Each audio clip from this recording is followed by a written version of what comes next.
Ruveyda Gozen, and today we have a very important guest, Jonathan Haskel. Welcome, Jonathan. How are you doing? Thanks very much, Ruveyda. Pleasure to be here. It's a pleasure to have you here as well. So just to let you and let our audience know, Jonathan Haskel is a professor of economics at the Imperial College Business School. And in addition to that, he was a member of the Bank of England's Monetary Policy Committee. And he's also the author of famous books called Capitalism Without Capital, The Rise of the Intangible Economy, and Restarting the Future, How to Fix the Intangible Economy. And today we're going to talk a lot about intangible capital, capitalism without capital, and all productivity, for example, or problems in the UK and in the world. So I'm very excited to talk to you, actually. And normally, I would start with questions like, what made you interested in these areas like productivity, intangible capital, etc. But I would like to start in a different way this time, because I think we're going through like an interesting time. So what's going on in the world right now with all the different types of, leaders and their policies and stuff? What do you think? How do you feel? Yeah, thank you, Ruveyda, and thank you for that very kind introduction. It's an absolute pleasure to be here and talking to the listeners. So many thanks for that. Look, what we're seeing is a complete reorientation of the world. The US is withdrawing on a sort of political and economic basis from many of the stable post-war relationships that we had. That withdrawal began under Trump 1, in other words, the first Trump presidency. I think the way we should view it is that withdrawal was paused, but only paused somewhat under President Biden. President Biden kept a lot of tariff barriers. Instead, he went for a more kind of industrial policy within the US. But as far as the external relationships are concerned, he kept many of those tariff barriers. And now we're seeing that reorientation continue under Trump too. So I don't think we should be under any illusions here, Ruveyda. This is a complete change in the participation of the US in the world economy. Is point one. And then point two is I don't think we should wait for the end of the Trump presidency for this to be reversed. I think this is a permanent change.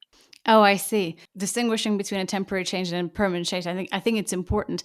So how do you think other countries, like for example the UK, take a position in that, or in terms of like economic policies? Because we don't know actually what Trump is going to do exactly. Because I think he also stepped back a little from those trade policies recently. It's really uncertain. Yeah. So look, there are at least two dimensions to this. One is defense and national security, about which I am no expert, and I defer to others more expert than me. But there's clearly going to have to be a lot of rethinking about that going on. But since your question is about the economics, let's move on to that second thing about what the economics is. I think the key question is what we do in response to all of this. And I think what's important to remember is there is, as Chris Giles says in the Financial Times today, there is a big world outside the US. The US is less than 20% of world GDP. It's a relatively closed economy. So British exports and imports are about 30% of GDP. They're about 10-15% of US GDP. So it's a relatively closed economy. And what we need to do is, instead of fixating upon attempting to repair what is in many ways a not particularly large trading relationship with the US, we have to look elsewhere. We have to reset our trading relationships, but we shouldn't be sacrificing other trading relationships in order to somehow or other stick close to the US. Right. And also, especially for the UK, we're in the post-Brexit era, and post-Brexit also is, things are also changing because of Brexit. But maybe we can also talk a little bit more about the UK economy, because Sure. there were policies to decrease inflation, but at the same time, it looks like there is some kind of stagnation, and there is something called productivity puzzle, which is widely discussed in academia. Can you tell us, what is that puzzle? What's going on in the UK economy, in general? Well, just since you mention inflation, let me put my past Bank of England Monetary Policy Committee hat on and just say a word about that. I mean, we had the latest labour market data come out this morning. Wages are still rising at around 5-6%. Inflation is about 2.8%, so it's still above target.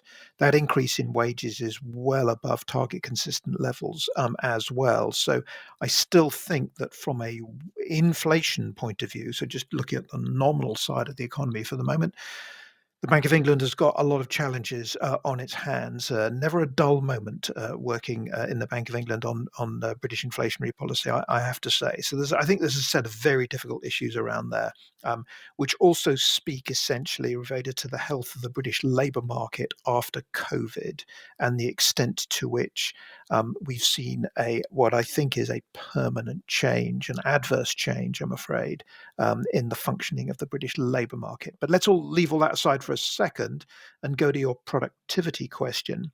So here's how it works. Productivity before the financial crisis used to grow at around 2%. Since the financial crisis, it's been growing at around 0.5%.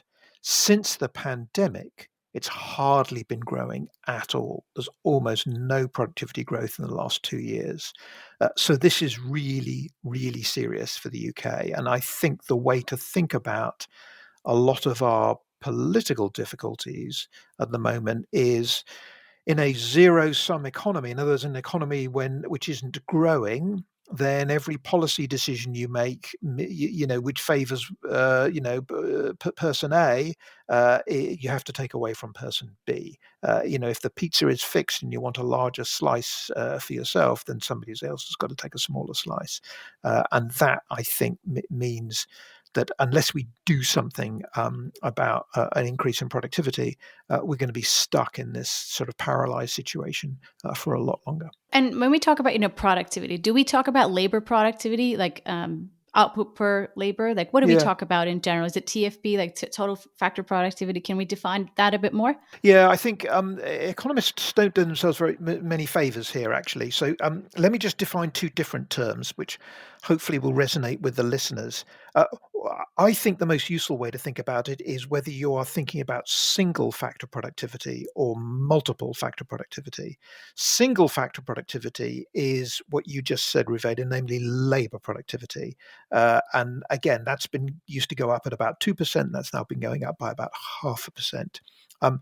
Multi-factor productivity says, well, productivity doesn't come just from labor. It also comes from the amount of capital that labor has got to work with, the machines they've got to work with, the computers they've got to work with, the communications equipment that they've got to work with. So wouldn't it be better, says the community of economists, and they're right on this, wouldn't it be better to have a more comprehensive index instead of single factor productivity, have multi-factor productivity, which is productivity accounting for both the labor and the capital. And that's a subject of an enormous amount of attention, which economists have given. It's a big, measurement challenge to do all of this. And there, I'm afraid the picture is even more depressing, which is that multi-factor productivity, again, before the financial crisis, used to grow at around 1%. And after the financial crisis has been growing at around 0.5%. So that's really bad for us. In other words, that is to say, it's not just that we're giving labor, less and less capital to work with as a result of less investment. The firms and the workers are doing even less with the labor and the capital that they've got to work with in terms of producing output. And so that's really, really bad for the future of the UK. The Productivity Institute also publishes, reports and stuff. And there was a meeting in Wales, in Cardiff, in December, as far as I remember. And one of the in that report, it was saying that, for example, especially for Wales, which is also having this low productivity problem, is probably worse there. And one of the comments was like, if you look at a labor in rest of the UK, say the output that they produce in 4 days, a labor in Wales can only produce that in 5 days. So there was actually that 1 day gap that I remember, especially when it comes to, for example, labor productivity. But yeah, I mean, I think it's a huge problem. Yeah, one way to bring this to life, and apologies, I'm not so familiar with the regional data, and I know you're sitting in Wales, so that's really important. One way to bring this to life is to talk about the health service a little bit. So something you hear about the health service, and as consumers of the health service, we realise this, that we just don't seem to be getting much productivity from the health service, and there doesn't seem to be much activity given the inputs we're putting in. Now, of course, when you ask people, about this, they pop up on the radio all the time saying, well, the trouble with the health service is we don't have enough beds, or we don't have enough IT equipment, or we don't have enough machines. And the point about multi-factor productivity is that is an attempt to measure the productivity, taking account of the fact that of not only the labor, that is to say the doctors and the nurses, but also of the beds and the machines and the computers and the IT equipment and all that kind of thing.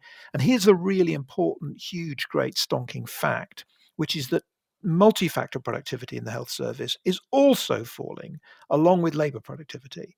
So not only is it that the workers are producing less, with whatever machines they've got, even though they've been given machines and CT scanners and all this and the other, they're still managing to produce less output as well. Now, the measurement of all of those things is, of course, very tricky, and we could spend a whole issue just talking about all of that. But the very bare fact that there's not much argument that those are the numbers involved tells you that there's something really serious going on in the health service.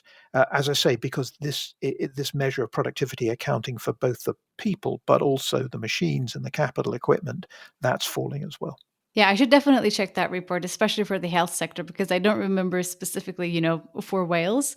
But I think it's an important point that you mentioned that. So since we're talking about productivity, we can also talk about where this slowdown is coming from, and but before that, we can also define intangible capital, because you have a very famous book called Capitalism Without Capital, which is a very fancy title, by the way.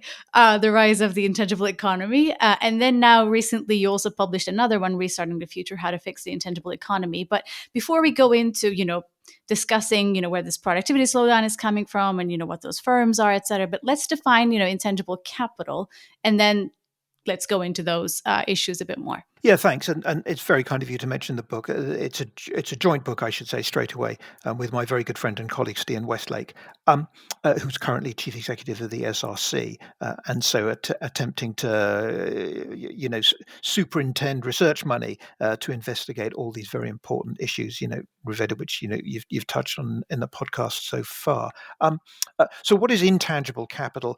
So, again, maybe the way to think about it is to think about the top businesses in the world. PricewaterhouseCoopers, a well-known accountancy firm, produces a ranking of the top businesses in the world. And they are all the businesses you've heard of. They are Apple, Google, Microsoft, Meta, Facebook, all the companies you've heard of.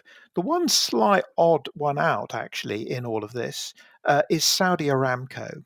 Saudi Aramco are the state-owned Saudi Arabian oil and gas company. And the reason I mention them is if you then think about what kind of business Saudi Aramco is in, or more specifically, what kind of assets they need in order to do their business, what they need is very tangible assets. So they're in the oil and gas business. They need enormous plant and equipment, very complicated vehicles to get all the stuff around, ships, drilling equipment, massive cranes, all that kind of thing.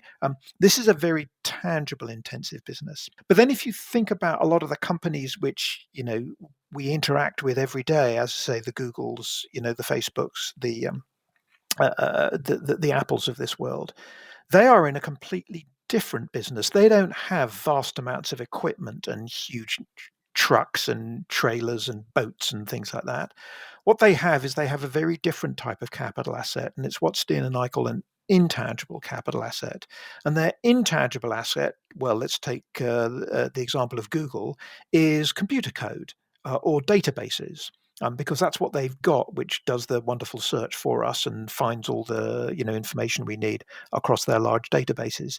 The intangible capital that Apple have got, for example, is their amazing kind of internal supply chain relationships, which they've managed to build up with their overseas suppliers, which enables them to get millions of new iPhones, available for the people who are queuing up overnight when they produce the new version of the phone.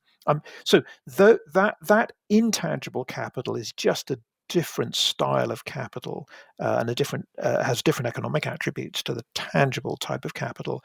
And what our book is about how to think about an economy which used to produce and employ many more tangible assets, but is now producing and employing many more intangible assets. So then what you're saying is because over time, when you look at human history, there is a huge change in terms of what type of economies we had. So are you saying that, we're going into different type of era where actually the capital is changing and that's going to spread out and then we will see more, for example, like intangible capital investment over time Yeah, across? the trend is definitely to much more intangible capital. I mean, we've got much more efficient at producing tangible capital, and partly because Western countries aren't doing so much production anymore. A lot of that is being outsourced. But in general, as we get more and more efficient, the size of the tangible capital sector falls, and the size of the intangible sector increases. So what do I mean by that?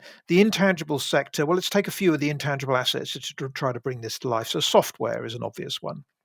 Right, we now have armies of people writing software. Now, of course, we've now got artificial intelligence, which can write software as well, which we should come to. But software writing, as a profession, hardly existed, 20, 30 years ago.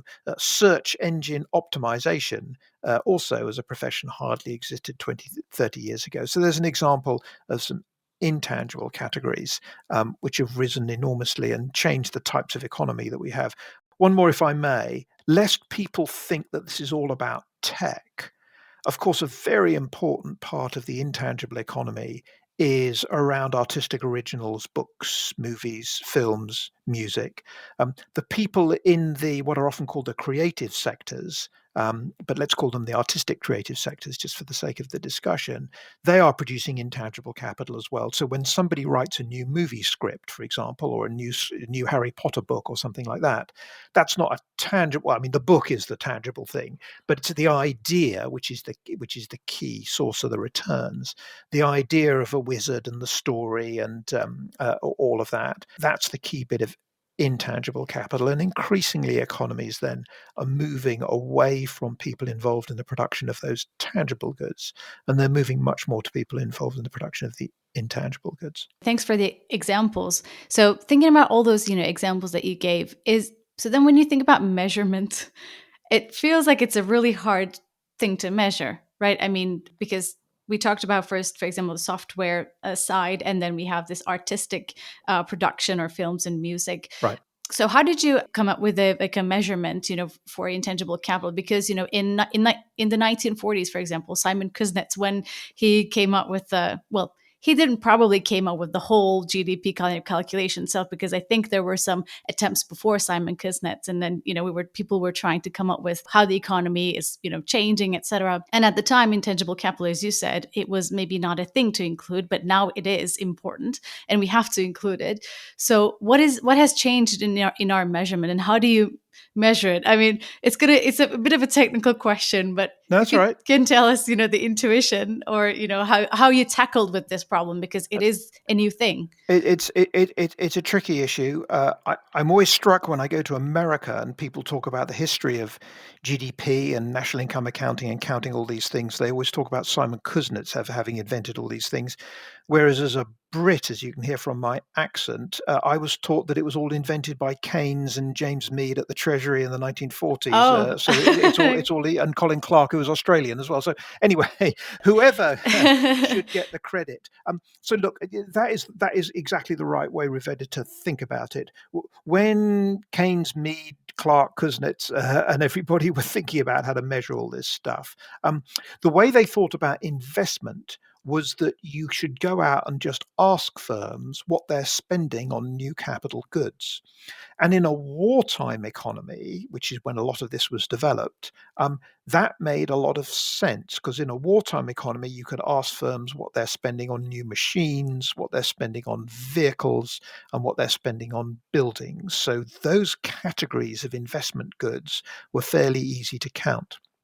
In the modern economy, as we were just saying, firms are spending instead on intangible goods. So what are they doing? They're buying or they're writing in-house software. They're performing often in-house R&D. They're developing the artistic originals we talked about. They might be spending managerial time on their supply chains, training their workers, finding out better ways to market their product. These are all kind of knowledge activities.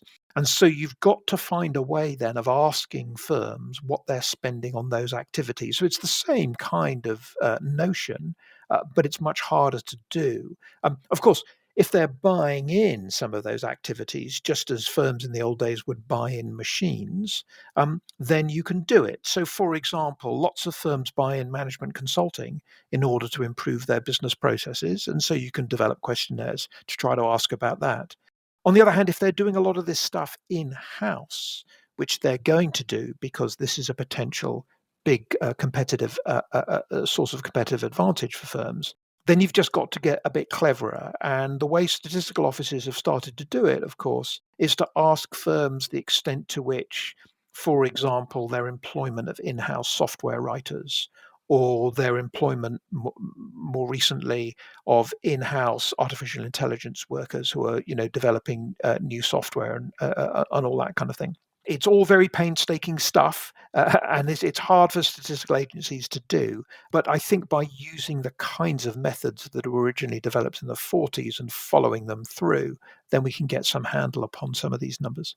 Yeah, I think it's a great attempt. Congratulations, on because I think it's basically kind of like an innovation because you now have to come up with new surveys and then you come up with that measure. One thing, as you were explaining, I thought about. I don't know if it's a dumb question, but when you think about social media, especially like post COVID and over time, brands or new people like coming out with innovative ideas on social media, do we count that as an intangible capital, or do we? How does like production in social media in those areas, count? Do they count? I don't know. That is a good question. The use of social media at home does not count as investment, because if we use stuff at home, that's counted as home production. That's sort of outside of what economists call the production.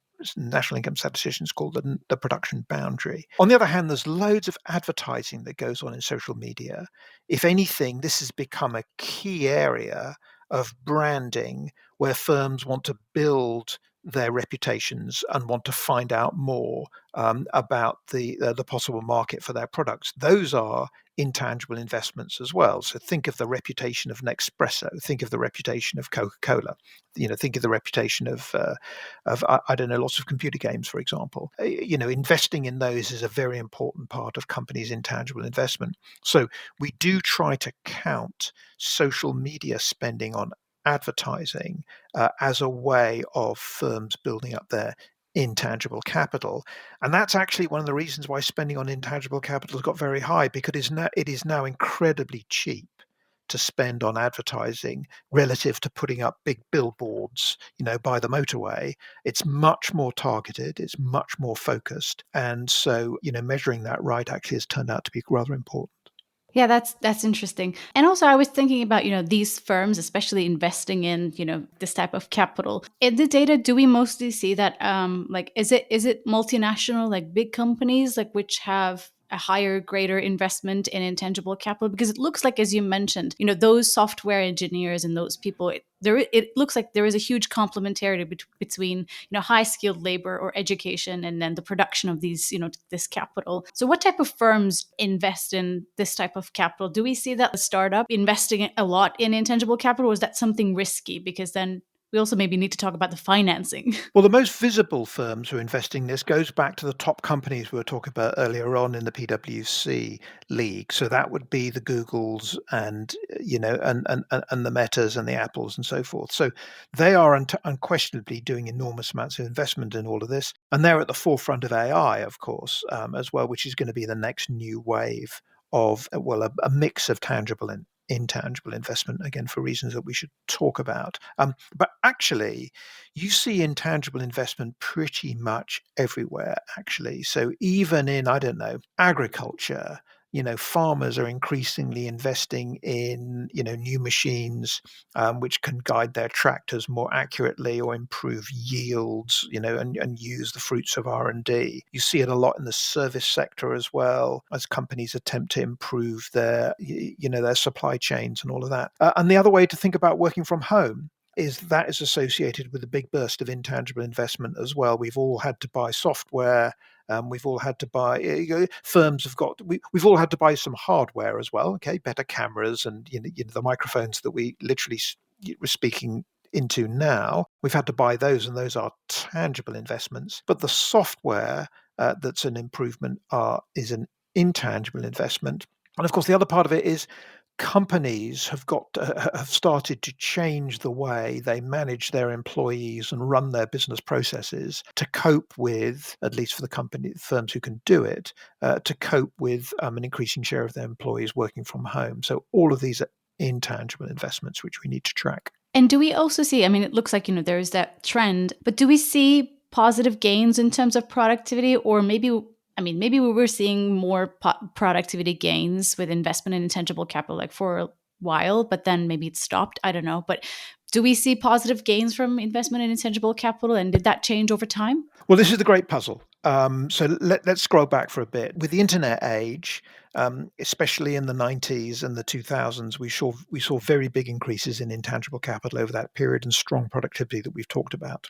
Then, following the financial crisis, as we've said, productivity fell. But here's the interesting thing: is investment in intangible capital essentially kept going at a reasonable pace from before.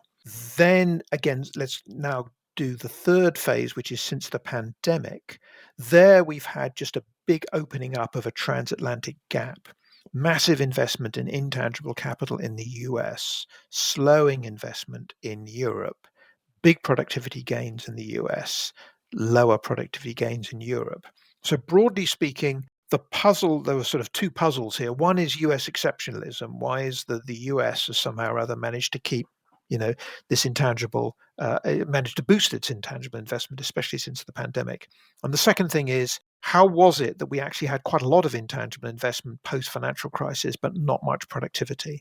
And those are the kind of research questions which I think we're trying to we're trying to find out. Oh, we don't have answers yet to that. Okay. Well, so let's all right. So rather than being very negative, let me take a couple of stabs at this. One stab at this is that the investment was all completely useless, right? We're investing in rubbish stuff like sending stupid messages and cat videos and all that kind of thing. The only thing about that, of course, that didn't seem to be new. That was new to the internet. Once the internet started going, then everybody sent videos of their cat. It's not clear to me that we've had an outbreak of more cat videos since the financial crisis. So I don't go with that explanation.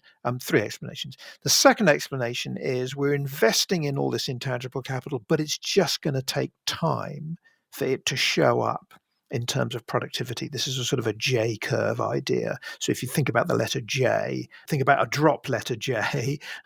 You initially go down the J and then you go back up it again. Maybe it takes time for this intangible capital to bear fruit, of which there is some evidence. Actually, the third hypothesis, which I think there's also some evidence for, is that the economy has changed with all this intangible capital, and changed in a rather subtle way, which is this. If we increasingly think about AI, the way that firms are going to get productivity increases is by using their data. So in the case of AI, they're going to be training their proprietorial AI computers on their own data to, for example, answer customer questions better and deal with, internal processes better and all that kind of thing.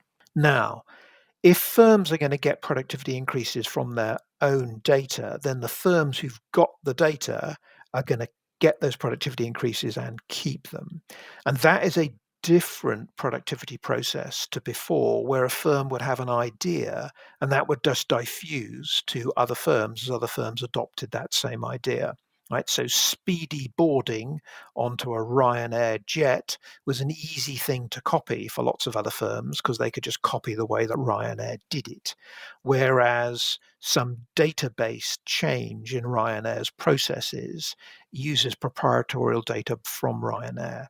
So if that process of innovation has changed, being much more data-based and, as I say, a harbinger of AI, then it might be that those types of spillovers and that diffusion process has changed. And if that's changed, then productivity goes up for the firms who are doing it, but doesn't diffuse very fast to various to other firms, and that might slow productivity down. Oh, I see. One thing I was also thinking about is financing. Like, for example, say a patent is also an intangible asset, Mm, right? So, and it may be, I mean, when you think about an idea, I mean, when you think about the traditional banking, it may also be hard to get a loan based on an idea. But if you had capital investment, like a tangible capital investment, then you have mm. some collateral. So, I mean, is that also a kind of an obstacle in this economy? Like, because I don't know if how banks are kind of behaving in this situation, but is it hard for them to find financing? Like if you want to invest in a lot in your like idea developing and those kinds of things, is it hard to attract financing, or do firms struggle with that? I No, don't know. you've exactly hit the nail on the head. A major problem for firms is it's very easy to borrow against a tangible capital asset, but it's much harder to borrow against an intangible capital asset. And of course, that's not totally true because you could pledge potentially your patent, and some banks will take a charge on that. Some banks will take a charge on software. Funnily enough, domestically produced software. British Airways, for example, has securitized its software and booking system. But in general, it's very hard to do all of that. So, an ongoing problem for raising intangible capital, and especially small firms raising intangible capital, is going to be these kind of banking problems. And in the second book that Steen Westlake and I wrote, we tried to deal with some policy provisions which are sort of creeping up on us essentially as the economy gets more and more intangible. We've always had these banking problems about lending against intangible assets, but as the economy gets increasingly intangible, the banking problems get worse and worse, if you see what I mean. And we tried to suggest some ways that you might want to reform that, changes in banking regulation, and different ways that banks might be operating. And there's been some movement in that, actually, I have to say. That's very interesting. I mean, I have your first book. I don't have the second one, so I'll need to get that one and read as Well, soon as thank you. possible. So maybe we can like kind of finish the research part a little by asking, what are the, what the gaps in the literature are. I mean, you also mentioned some of the gaps, like hinting at the puzzle and the things that you're working on. Can you tell us what you're currently working on and what type of gaps there are in the literature, and what do we need to learn more about this kind of intangible type of economy? Well, the good thing about productivity work is, well, there are lots of good things about it. So one good thing about it is it's very important in my view because it's, important for living standards. The second thing is productivity work covers lots and lots and lots of different bases. So I view that as being a great strength of it. That's why it's hard, but that's why it's interesting. So the first base where you need more research is, of course, the measurement side that we've discussed, measuring the output of Google Maps, measuring the output of somebody writing a Harry Potter script, measuring the output of somebody, I don't know, providing better call services. All that is incredibly hard. So there's lots of measurement stuff which needs to be done. The second bit is then getting the right measures so that you can assemble the data in the right ways and then get the correct things which you want to measure. So again, if we want to measure, for example, what firms, or both measure and implement, for example, what firms are doing around improving their supply chains, then we'd really like some information about what managers are doing, and then to fit that into some way about how they trade off their behavior about improving their supply chains. They might spend the morning doing that, and they might spend the afternoon dealing with Brexit regulation or whatever, or tariff regulation, or whatever it might be. So we need to do all that as well. And I guess the third thing, which is kind of an umbrella, is we've got the AI hanging over all of this. I don't think you can do any work on productivity, be it on tangibles or intangibles, without wondering what the implications are for artificial intelligence.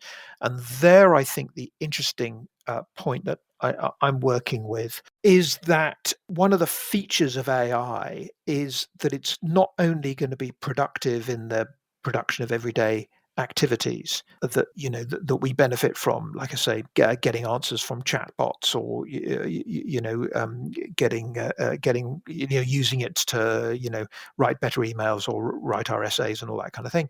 It's not going to be valuable for that, but it's going to be valuable for what economists rather disarmingly call the upstream sector of the economy, by which I think they really mean scientific discovery. I am very struck. I have the great privilege of working at Imperial College in London, which is a science and technology university.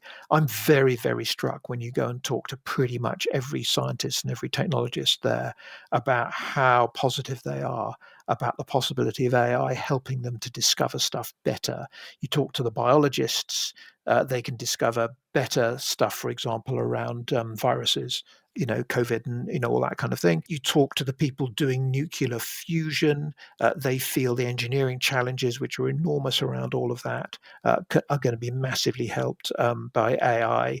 You talk to the people doing aviation, where we need to make breakthroughs, on the green side and so forth.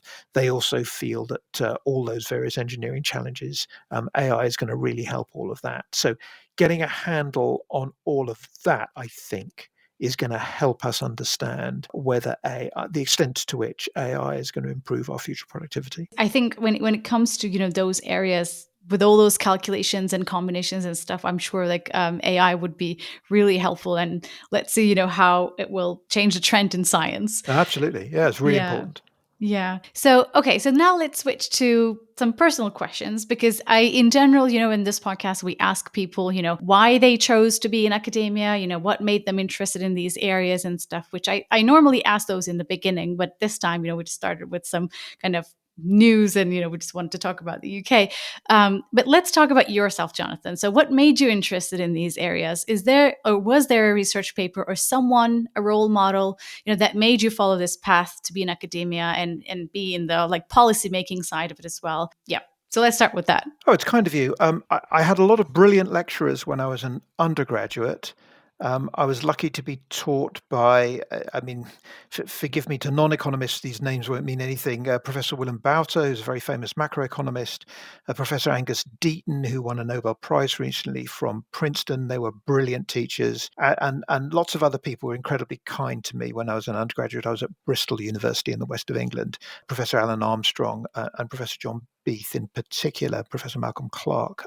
So I had a very good introduction to all of that, which was great. And then as far as the intangible work is concerned, I went to the Treasury, about 15 years ago, to hear a seminar by Professor Charles Hulton from Maryland University, who talked about all the intangible things that I've been going on about. And it just all made sense to me. I'd been to many seminars where people were doing very exact studies on UK manufacturing, but I didn't know anybody who worked in UK manufacturing. Actually, weirdly, I'd left school, and I'd worked in UK manufacturing on an apprenticeship because I was going down an engineering route. So I was the only person who I knew who worked in manufacturing. Everybody else who I knew were writing software or doing design or doing computer games or something like that. So when I heard an economist talking about all that stuff, it just spoke to me. So that was very influential for me. So how did they shape your understanding economic growth through the lens of intangible capital? So what struck you the most? What struck me the most, I think, is that if you ask people who aren't very versed in this, where is Harry Potter in the national accounts? They often don't Okay. quite know the answer. And if you start to think about intangible capital, so again, as we were talking about Ruveyda earlier on, then it's very easy to know what Harry Potter is. It's the investment in intangible capital and the time and the money spent writing the scripts. That's an investment. The time and the money spent developing the software, which does all the movie special effects. That's an investment. The time and the money spent, I don't know, designing the theatrical design for the stage shows. That's an investment as well.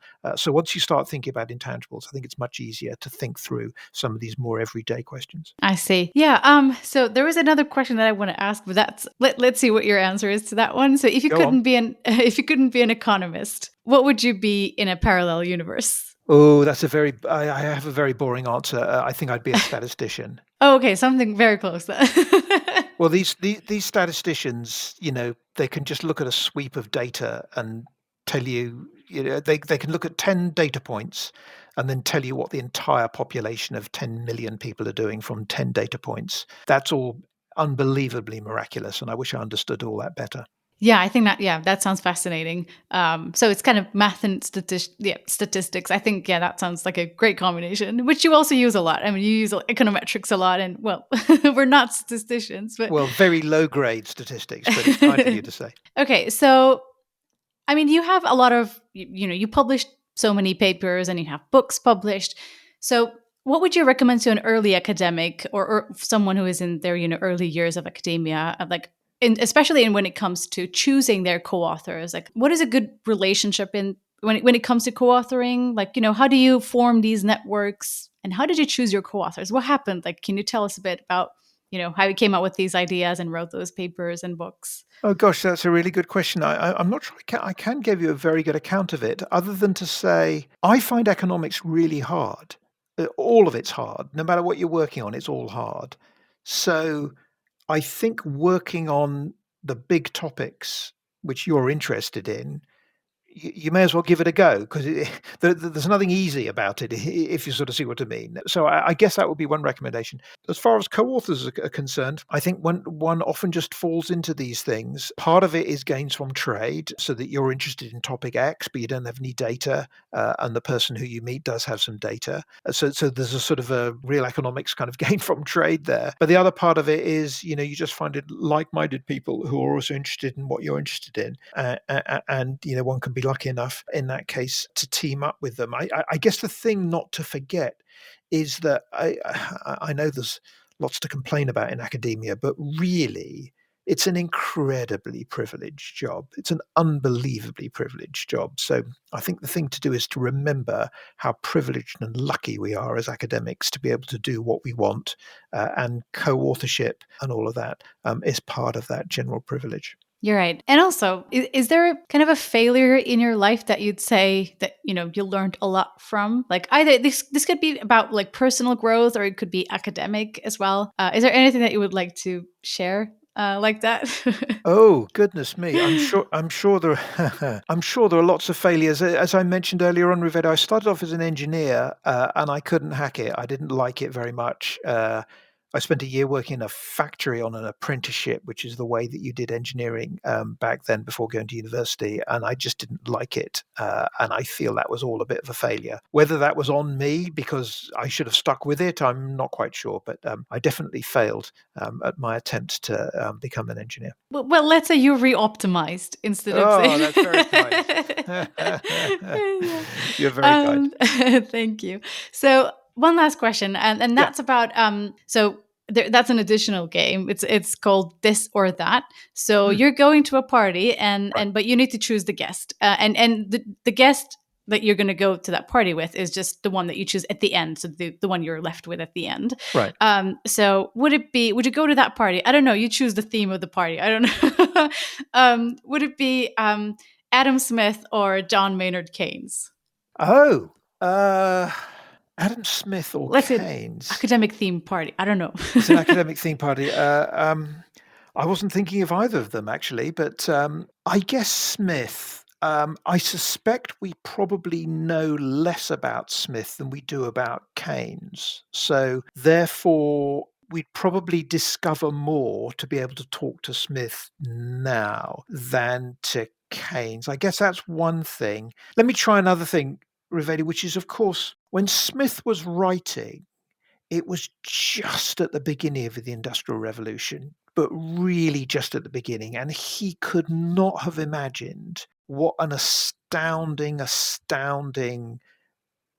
epoch-making, absolutely, enormous change the Industrial Revolution was. And so I'd quite like, I mean, I don't know how this how what we're allowed to do in this conversation, but to present to Smith the fruits of something which was really hardly happening when he first started, would I think be kind of an amazing basis of the conversation. With Keynes, he died in the 1940s, so obviously we've had miraculous things since then. But I think it would be even more miraculous for Smith, and I think that would then get you into a fascinating conversation about where the source of the wealth of the nations came from. Because Smith, of course, famously thought it was from the division of labor.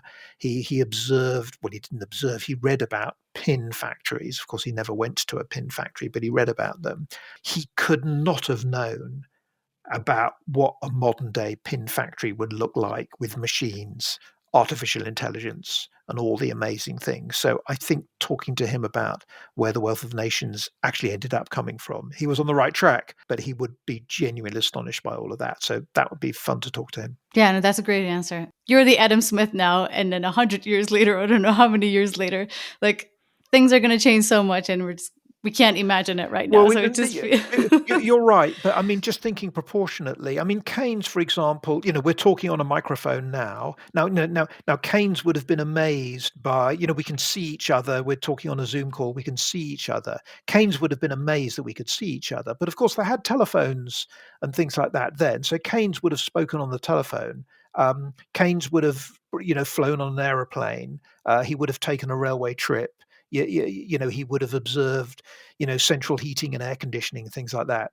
Smith, none of that at all. He would have been completely astonished. blown. Yeah, that's exactly right. So how about Adam Smith or Sir William Petty? Adam Smith or William Petty? Ooh. I suppose I'd have to go for Petty because Petty is more obscure. And again, we probably know even less about Petty than we know about Adam we went Smith. back further. So if you're forcing me, I'd have to go for the more obscure person. And then being an economist, of course, the question is, what do you discover at the margin? And there's probably more marginal gains to be had from Petty, given that we start from a lower base. Well, I was going to ask you actually William Petty or Simon Kuznets, but I think I kind of know the answer. Well, again, yeah, Petty, and so Petty, lots of those inventions of national income accounting. I mean, again, I think anybody from that era would be utterly astonished by modern day technology. William Petty or Robert Solow? Well, I was lucky enough to meet Solow, who was a wonderful man, incredibly nice man. So I'm afraid I'm now going to have to reverse and go for Solow because he was such a nice man. Spending 2 seconds with him is a pleasure. Okay. How about Solow versus Schumpeter? Oh, that's an interesting one. So again, maybe I'll go back to the earlier criteria. Go for the earlier person with a more varied background. Might be more amazed by what we can see, and that might be more of an interesting conversation. Okay, final one: Solow or Socrates? Solow or Socrates? I know so little about philosophy. I think I'd have to stick to Solow because I think otherwise I'm willing to learn, but I don't think I'd be much company for Socrates, where hopefully I'd have at least something to say for at least the first 5 minutes to Solow. I'm sure he would ask a lot of questions. All right, that's great. So you're going to that party with Robert Solow, and thank you very much for participating. In our podcast. It was a pleasure. It was a great talk. Thank you very much, and I hope our audience also enjoyed the talk. So if they have any questions, they can email us at lscpodcast@gmail.com, or they can tweet at @poid_cast. Hopefully, we'll see you again in another episode in the future, and see you in the next episode, everyone. Bye.